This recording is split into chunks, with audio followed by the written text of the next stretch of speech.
خب او کسایی که ادعای تجزیه افغانستان دارن، من فکر کنم که او بحث استخباراتی هست. او کسایی هست که هر کدام از اینا مرتبط به یک کشور استخباراتی هست. تجزیه افغانستان غیر ممکن است از دید من. نمیگین چرا؟ ما مثلا وصلت داریم با برادران تاجیک خود.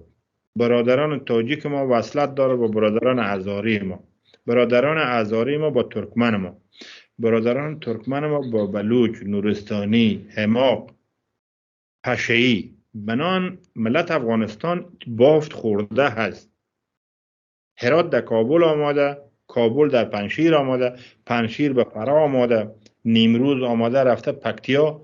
بنان این مسئله تجزیه، هر کسی که این مسئله تجزیه را گپ میزنن، این دور از عقلانیت است. بنان بهترین راه چاره متفق بودن ملت افغانستان، چیره های واقعی افغانستان. همین افغانستان متعلق به تمام ملت افغانستان است. هیچ کس در افغانستان از کس دیگه برتری ندارن. هیچ کس اصل و نسبش بالاتر از برادر افغان دیگه ما نیستن. باید تمام ملت افغانستان ما وارث همین افغانستان خود بدانن. به تجزیه افغانستان هر کسی که دامن میزنن دوست افغانستان نیست.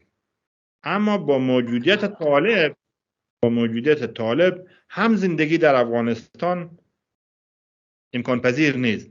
باید طالب دست از غلامی کشورهای غیر برداره، تن بده بر ملت افغانستان، بر زندگی صلح‌آمیز در کنار ملت افغانستان. با این تکروی و با این انفجار و کشتار و که اینا برادران هزاره است باید کشته شود. برادران هزاره ما بهترین مردم است، شریفترین مردم است. اونا برادران شیعی ماست. ما با حضور خدای پاک استاد میشیم، ما دستای خود بسته میکنیم، اونا دست خود باز میکنه. قبلی ما یکی هست، قرآن شریف ما یکی است، خدای ما یکی است، پیامبر ما یکی است. اونا دست باز نماز میخونن، ما دست بسته نماز میکنیم.